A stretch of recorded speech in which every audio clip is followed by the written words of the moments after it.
예, YTN 라디오의 신율의 뉴스 정면 승부 2부 시작합니다. 오늘 2부 정면 인터뷰에서 만나볼 분은 더불어민주당 원내수석 부대표시죠. 박성준 의원입니다. 지금 전화 연결돼 있습니다. 박 의원님 안녕하세요. 네네, 안녕하세요. 박성준입니다. 예, 네. 예. 요새 헌법재판소의 탄핵 심리가 계속 이어지고 있지 않습니까? 그죠? 네네네. 어떻게 예. 보고 계세요?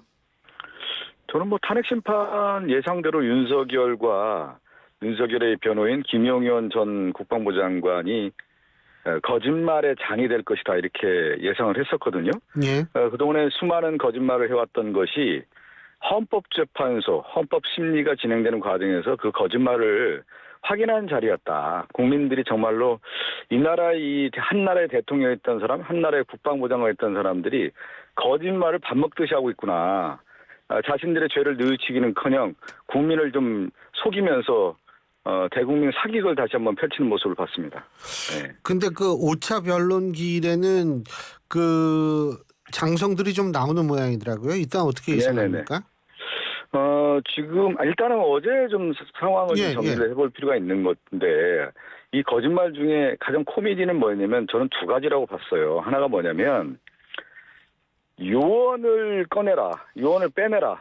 그러니까 국회의사당에 있는 국회의원을 빼내라고 하는 것을 많은 증인들을 통해서 증언이 나오지 않았습니까? 예. 그것을 체포조를 통해서 국회의원들 빼내라, 꺼내라라고 하는 것을 대통령이 명령했다라고 하는 것을 다 증언을 했는데 예. 어제 헌법재판소의 탄핵심판 과정에서 요원이라고 하는 것을 거짓말, 그것도 정말 허무맹랑한 요원을 빼내라, 꺼내라는 말을 했다라고 하는 것이 드러났고요. 또 하나 저 교수님도 들으셨겠지만 계엄령을 계몽령이라는 용어를 썼습니다. 계몽령. 예. 아니 계몽령이라는 게 어떤 의미입니까? 국민이 미개하다는 뜻 아니겠어요? 대한민국 국민이 미개해서 계몽령을 내렸다 이런 뜻이고 일제시대 때나 나올 만한 그런 계몽령이라는 용어를 썼다라는 것 자체가 얼마나 대한민국의 국민을 우습게 보고 이 헌법재판소의 재판 과정에서 그들의 말이 대국민 무시하는 그런 말들을 쏟아내고 있는지를 다시 한번 확인했습니다. 근데요. 말씀하세요. 예. 네, 그 정도 얘기하시죠. 근데 제가 궁금한 게요. 김용현 전 장관이 결국은 내가 다 했다 이거거든요. 요약적으로 얘기를 하면. 근데 그 이유가 뭘까요? 아니 그것은 대통령이 이제 하지 않았다라고 하는 행위로 그것을 이제 보호막을 띄겠다라고 하는 것은 그건 어불설설인 것이죠. 어불성설인 것이죠. 대국민에게 다시 한번 한 나라의 그 대통령이 그 정도로 범죄를 저질렀다면 내가 책임지겠다. 이 모든 잘못은 나에게 있다. 이렇게 책임지는 모습이 있어야 되는 것인지 자기는 빠져나가면서 지금 온통 모든 법에 대한 집행에 대해서 부정하고 법꾸라지 모습을 보이면서 이렇게 가는 태도에 대해서 국민들이 용납하지 않겠어 더 실망을 하는 것이죠, 지금. 예. 예를 들면 쪽지도 자기가 준 거고 김용현 전 장관이요. 쪽지 최상목 대행한테 준 쪽지도 자기가 한 거고 다 자기가 했다 이런 식인데 아니 그건 거짓말이라는 게 또 드러나지 않습니까? 조태열 외교부 장관은 대통령한테 쪽지를 받았다는 얘기를 했던 것이 드러나지 않습니까? 예. 그것도 국회 본회의장에서 국회의원이 하는 현안 질의에서 외교부장이 대통령으로부터 직접 받았다라고 하는 부분을 얘기했고 특히 이 대통령의 계엄에 대해서 잘못했다라는 것이 조태열 외교부 장관이 얘기했고 그 가운데서 쪽지를 받았다는 얘기를 분명한 사실을 입증하지 않았습니까? 왜 이렇게 거짓말을 하는 겁니까? 근데 이제 5차 길에 장성들이 좀 나오면은요. 그러면 네네. 조금 이게 또 상황이나 분위기가 달라지지 않을까 이런 예상도 있는데 어떻게 보세요? 아니 그거는 이미 이제 내란국조 특위에서 장성들이 나오면서 다시 한번 확인하지 않았습니까? 특히 이제 곽종근 전 특전사령관은 이미 이제 대통령이 지시한 명령에 대한 것들을 내란국조 특위에서 청문회에서 다시 한번 확인을 했고요. 그러니까 윤석열과 윤석열의 그 변호인단이 주장하는 내용이 얼마나 허무맹랑하고 잘못된 증언을 하고 있는지를 드러내지 않았습니까? 다시 한번 확인하는 자리가 되겠고요. 그다음에 지난번에 그 내란국조 특위에서 나왔던 홍장원 전 국정원 1차장의 얘기를 들어보면 예. 윤석열의 그 계엄령이 내려지고 체포하라고 하는 명단을 받았을 때 이러한 내용이 있다라고 하는 것은 대한민국에 있을 수 없는 일이고 세계에 이러한 체포를 하고 비원 벙커에 감금하고 체포를 한다라는 것 자체가 북한에만 있는 거 아니냐, 평양에만 있는 거 아니냐라고 얘기한 거 아니겠습니까? 예. 그러한 내용들을 봤을 때 다시 한번 탄핵 심판 과정에서 이러한 모든 것이 다시 드러나는 거고 윤석열과 그들의 일당이 얼만큼 비상계엄을 통해서 영구 집권을 모색했는지가 그대로 드러나는 거겠죠.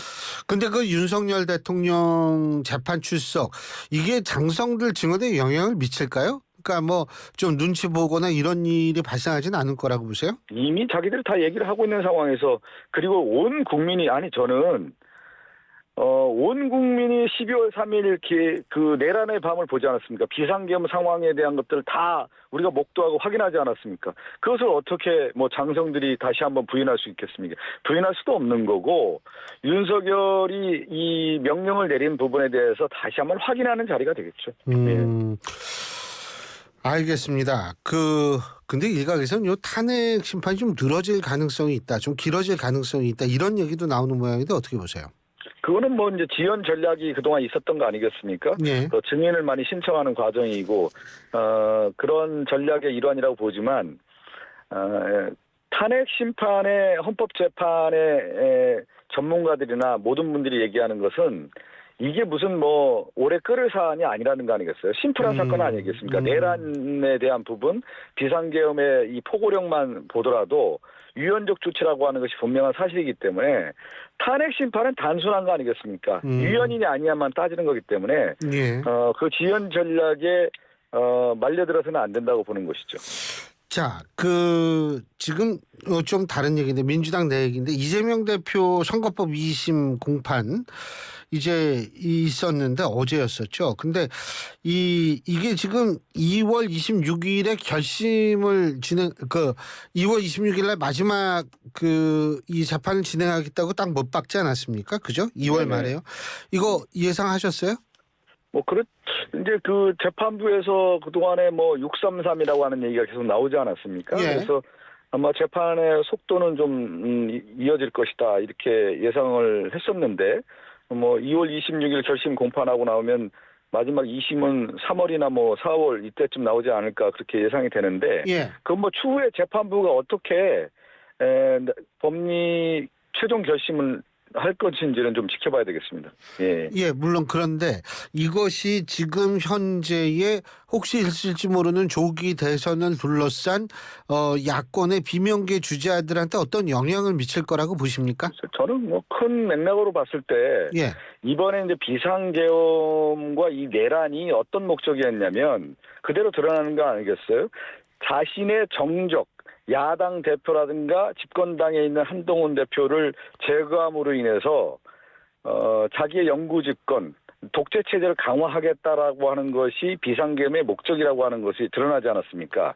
그러면 그 이전에 윤석열은 2년 반 동안 어떤 일만 했습니까?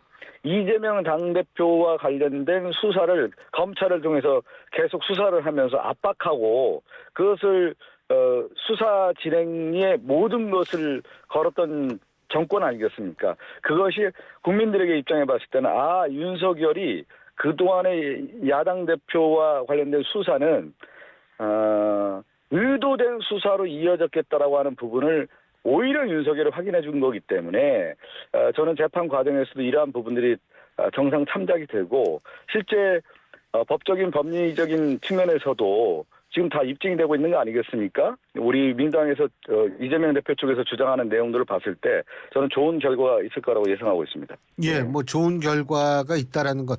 근데 지금 당내에서 나오는 비명계들 있지 않습니까? 비명계 목소리.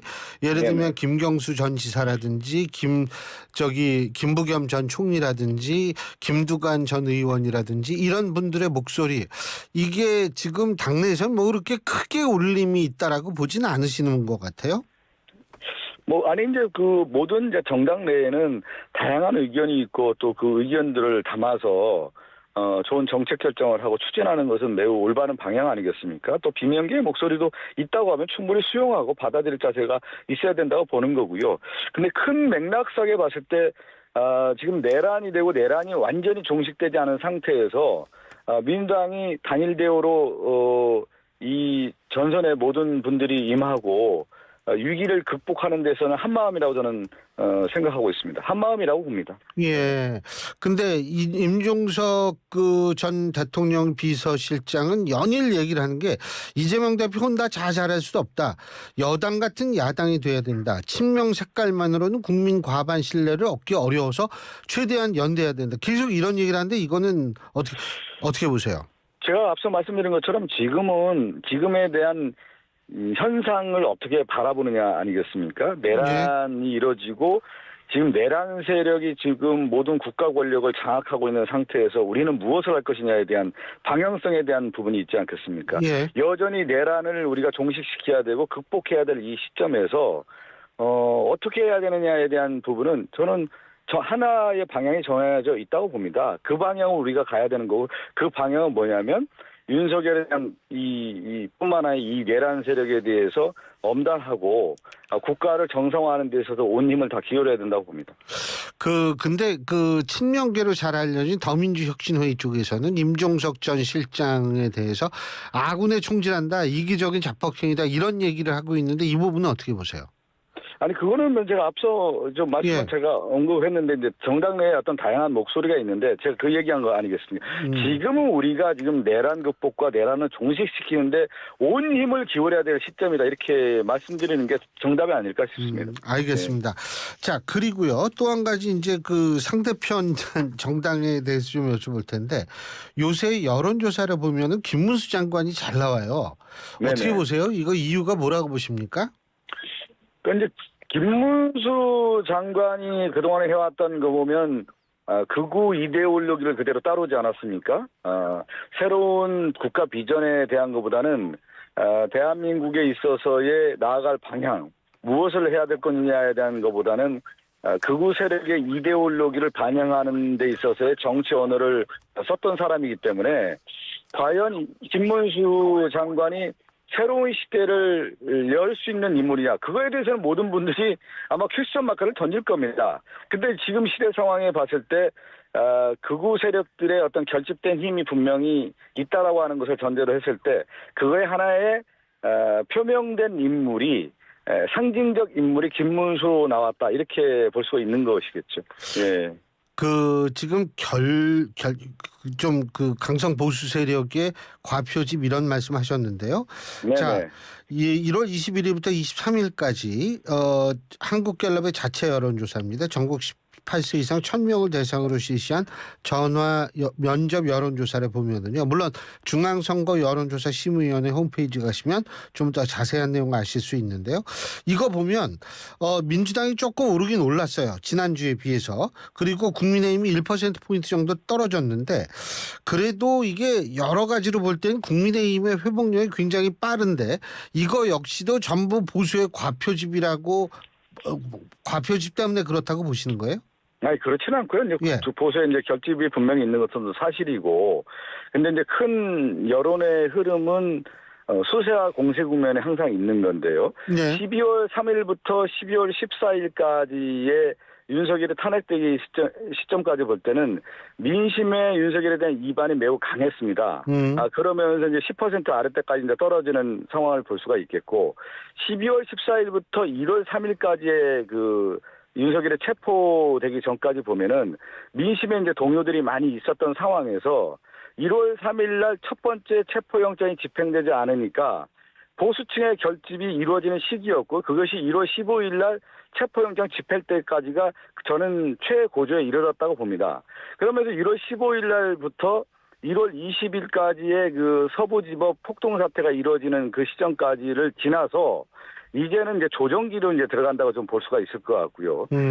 윤석열이 이제 체포가 되고 극우 세력의 이 폭동이라고 하는 것이 국민들이 바라봤을 때는 이건 아니구나라고 하는 것을 아마 이제 결정하지 않았을까 싶고 지금부터는 사실 이제 조정기에 들어간다고 이렇게 볼 수가 있을 것 같고요.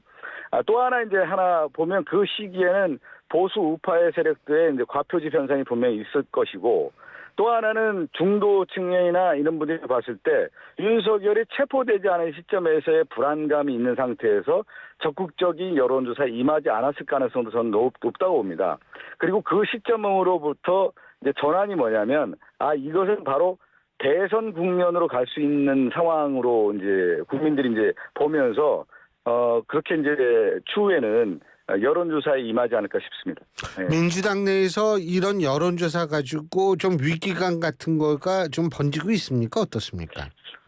위기감보다는 이런 여론조사의 반응에 대해서는 상당히 이제 관심이 있는 거고요. 예. 그렇지만 전반적인 큰 민심의 흐름에 있어서는 국민들이 이 탄핵과 내란에 대해서는 온 국민이 바라봤던 사안이고 그렇기 때문에 이것을 바로 종식하고 극복하고 국가 정상화를 위해서 좀 더 무슨 일을 할 것이냐에 대한 부분을 앞으로 이제 여론에 더 반영되기 때문에 민주당 입장에서 거기에 더욱더 심혈을 기울여야 되겠죠. 예, 그렇군요. 근데 사실은 한덕수 총리에 대한 한덕수 대통령 권한대행에 대한 탄핵, 그리고 지금도 이제 최상목 권한대행에 대한 압박, 뭐 이런 것 때문에 좀 비판이 커졌다라는 얘기가 있는데 그 부분은 어떻게 보세요? 아니 근데 한덕수 총리에 대한 탄핵은 당연한 거 아니겠습니까? 헌법재판소의 탄핵 심판이 이루어지는 가운데에서 국회에서 결정을 했던 이 헌법재판관들의 3명에 대해서 임명하지 않고 그것을 자의적으로 해석해서 임명하지 않은 부분이라든가 여러 가지 이제 거부권 행사하는 이런 모습을 봤을 때 당연히 위헌적인 부분이 있고 위법적인 부분이 있기 때문에 탄핵을 하는 것은 마땅한 거고요. 지금도 당연하다고 저는 생각하고 있습니다. 네. 그리고 이제 최상목 권한대행도 지금 여러 이제 행태에 대해서 비판을 받을 소지가 많기 때문에 그거에 대해서는 여전히 최상목 권한대행이 과연 위헌적 위법적 행태를 계속 이어간다고 했을 경우에는 우리가 어떻게 해야 되느냐에 대한 부분은 늘 고민하고 있고 인내하는 그런 시간을 갖고 있는 것이죠. 그러면은 한덕수 권한대행에 대한 탄핵 이거는 받아들여질 것이라고 생각하십니까? 아니 이미 탄핵을 됐지 않습니까? 아니요. 헌법재판소에서 탄핵이 인용될 거. 이제 판단을 봐야 되는 것이죠. 어떻게 그렇지만 예상하세요? 그것은 그 당시 이 상황에서 봤을 때 헌법재판소에 임명을 하지 않았다든가 위헌적 위법적 행위에 대해서는 정치적인 견제로서의 탄핵 소추는 당연한 거 아니겠습니까? 그리고 만일 그 최상목 권한대행이 내란 특검법에 대한 거부권 행사하면 탄핵 들어갑니까? 그거는 뭐 지금 우리가 얘기할 필요가 없는 거고요. 예. 최상목 권한대행의 앞으로의 어떤 모습이라든가 지금까지 했던 모습에 대해서 많은 비판의 소지가 상당히 있기 때문에 그렇지만 또 최상목 권한대행에 대해서 만약에 탄핵을 했을 경우에 대한 것들 전반적인 걸 다 고려하고 있는 겁니다. 지금 민주당에서 이건 좀 다른 얘기인데요. 민주당의 입장에서 볼 때 상대당에 지금 여러 후보들이 어쨌든 나오고 있지 않습니까? 뭐 김문수 장관도 있고 한동훈 전 총리도 전 대표도 있고 뭐 홍준표 시장도 있고 오세훈 시장도 있고 이런데 누가 제일 좀 상대하기 편할 거라고 보세요? 저는 일단 상대하기 편하다 이런 것보다는 그러면 대한민국의 지금 가장 큰 위기의 문제가 어디냐. 윤석열과 이 극우 내란 세력에 대한 부분 아니겠습니까? 그러면 내란과 극우와 연결된 후보들이 지금 질비하게 그 국힘당의 후보라고 하는 건데 그들은 저는 선택받을 수 없다고 봅니다. 그래서 저련한 후보와 새로운 미래 비전과 대한민국을 그릴 수 있는 사람이 나와야 되는 것이지 내란 세력과 극우 세력과 함께 손잡았던 후보가 어디 경쟁력이 있겠습니까? 그러니까 저는 경쟁이 있는 후보라고 보지는 않습니다. 그러니까 그렇게 그러니까 비상계엄 사태에 대해서 나름대로의 어떤 그 얘기를 한다든지 탄핵 문제에 있어서 좀 예를 들면 반대하는 입장을 가진 후보들은 오히려 적합하지 못하다. 아니 내란 세력과 비상계엄을 옹호하거나 내란을 옹호했던 그 후보들이 국민에게 어떤 설득력이 있겠습니까? 그 후보 자체가 이미 탈락인 것이죠.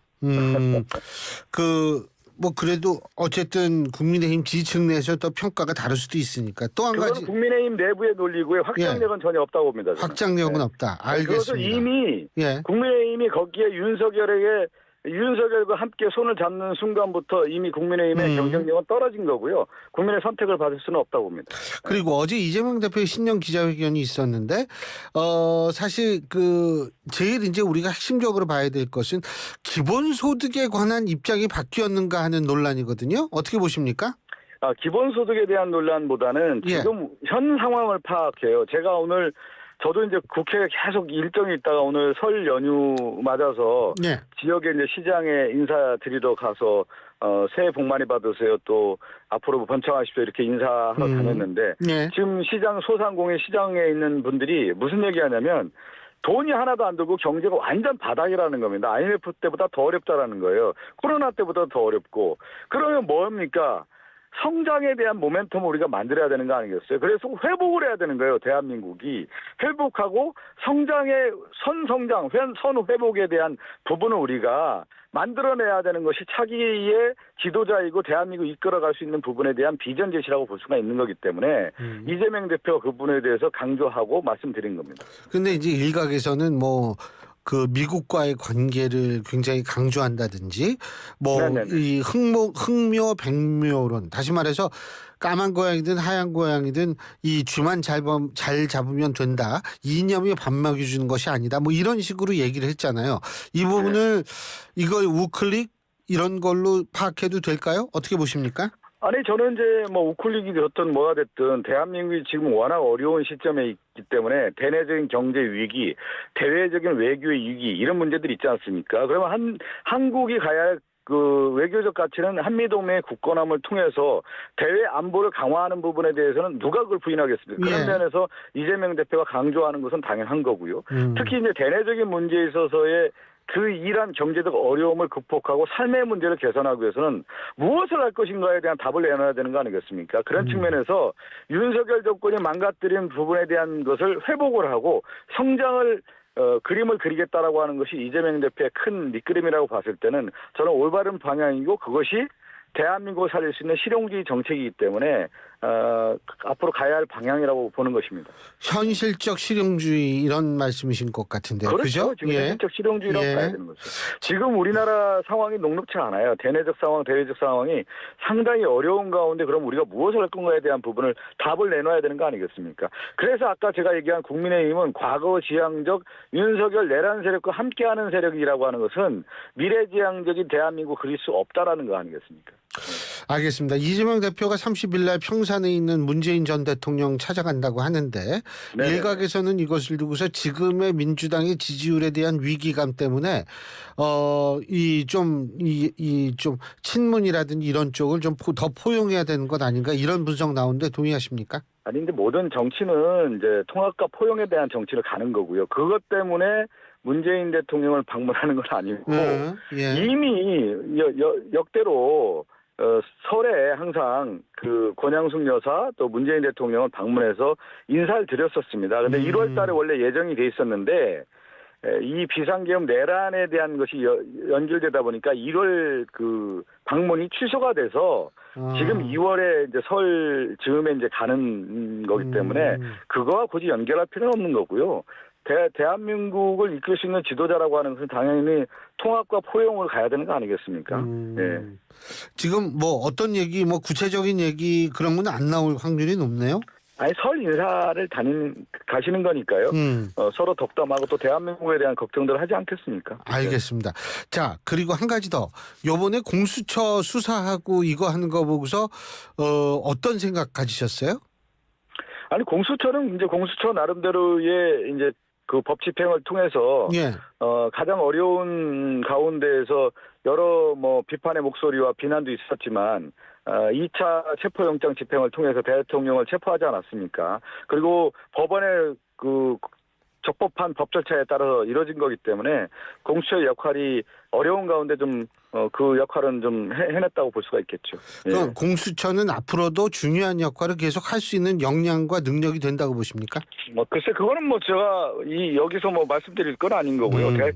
수사기관으로서 저 어떤 국민의 신뢰를 받고 최선을 다해서 그 기관이 신뢰를 받아야 되는 거 아니겠습니까? 그런데 이제 오늘은 이제 검찰이 윤석열 정권에 있어서의 검찰이 과도한 야당에 대한 수사라든가 선택적 수사라든가 이런 부분에 대해서 국민의 신뢰를 잃었다라는 부분에 대해서는 계속 문제제기가 되어 왔던 문제 아니겠습니까? 공수처도 마찬가지 아니겠습니까? 그런 측면에서 봤을 때 국민의 신뢰를 받기 위해서는 어느 누구도 이 법 절차에 대해서 벗어날 수 없다. 법 앞에 평등하다라고 하는 부분에 있어서의 수사를 공정하게 하는 것이 저는 공수가 올바로 설 수 있는 길이라고 봅니다. 간단하게 한 가지만 더 여쭙는 게 지금 검찰로 넘어갔잖아요. 그죠? 네네. 그 검찰이 수사 어떻게 잘할 거라고 보십니까?